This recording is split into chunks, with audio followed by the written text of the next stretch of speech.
त्याआधी एक विषय म्हणजे तुम्ही पाहिला असेल की महाराष्ट्रामध्ये सातत्यानं लहान मुलींवरती अत्याचार होत आहे आणि अत्याचार करून लैंगिक अत्याचार करून त्यांचे खून केले जात आहे. जुन्नरचं प्रकरण आपण पाहिलं, पुण्यातलं पाहिलं. जुन्नरमध्ये अजूनही संतप्त वातावरण आहे, चीड आहे, लोक रस्त्यावर आहेत. काय करतायत राज्याचे मुख्यमंत्री? तुम्हाला काय ते बिल मंजूर करायचं आहे महिला आरक्षणाचं, म्हणजे ऑलरेडी आधी मंजूर झालं आहे 23ला, ते परत त्यांना डुप्लिकेट मंजूर करायचं आहे. नारी शक्ती वंदना, ज्या मुलींवरती, कोवळ्या मुलींवर 9 वर्षाच्या 10 वर्षाच्या तुमच्याच राज्यात ज्या पद्धतीनं अत्याचार सुरू आहे, तुम्हाला सरकारच्या वहिनी साहेबांना वेदना होत नाहीत का? तुम्ही इतर सगळ्या विषयावर पोपटपंची करता. मी महाराष्ट्रातच राहीन, मी दिल्लीत जाणार नाही, यावर तुम्ही मत व्यक्त करता. शिवसेनेवर मत व्यक्त करता. सुप्रीम कोर्टात शिवसेनेच्या बाबतीत काय निकाल लागणार हे तुम्ही बेशक ठोकून देता. पण या महाराष्ट्रात सातत्यानं कोवळ्या मुलींवर अत्याचार होत आहेत, कोवळ्या मुली सर्पदंशानं मरत आहेत,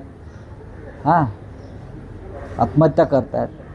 त्यावर या राज्याचे मुख्यमंत्री, या राज्याच्या महिला उपमुख्यमंत्री, या राज्याचे डुप्लिकेट उपमुख्यमंत्री, ज्यांचं आता जाणारं उपमुख्यमंत्रीपद, त्यांना कधीतरी बोलावं असं वाटतं का? या देशाच्या प्रधानमंत्र्यांना, या देशाच्या गृहमंत्र्यांना की पोलीस यंत्रणा या बलात्काऱ्यांना वाचवण्याच्या मागे लागलेली आहे. मला तसं वाटतंय की हे सगळं पोलीस संरक्षणामध्ये हे बेकायद्याचं राज्य सुरू आहे. देवेंद्र फडणवीस या बाबतीमध्ये अपयशी फेल्युअर होम मिनिस्टर आहे.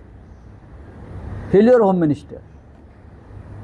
तो जो अमेरिकेचा कोणतो काय तो हाय कमिशनर सर्जिओ गोर, तो म्हणे मुंबईत आला आणि महाराष्ट्र, मुंबई आणि या राज्याचे कार्यक्षम मुख्यमंत्री फडणवीस यांच्यामुळे जगात प्रसिद्ध आहे. कोणी सांगितलं?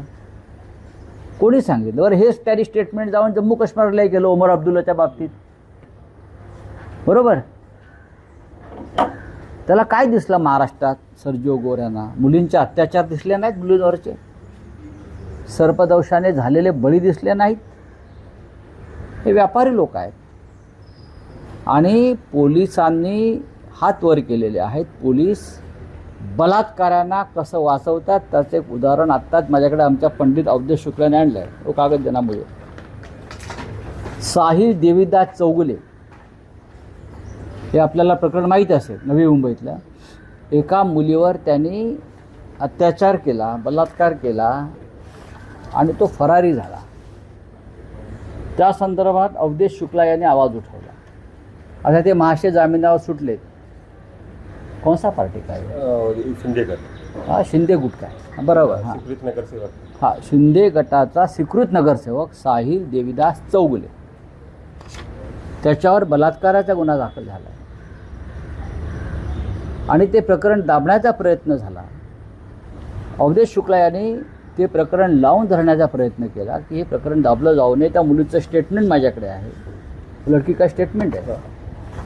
हाँ, महिला आयोग के पास सब जगह पर वो लड़की जा जाकर थकली आहे. आता ज्यांनी हे प्रकरण लावून धरलं आहे त्यांना रबाळे पोलीस स्टेशनचे वरिष्ठ पोलीस निरीक्षक बाळकृष्ण सावंत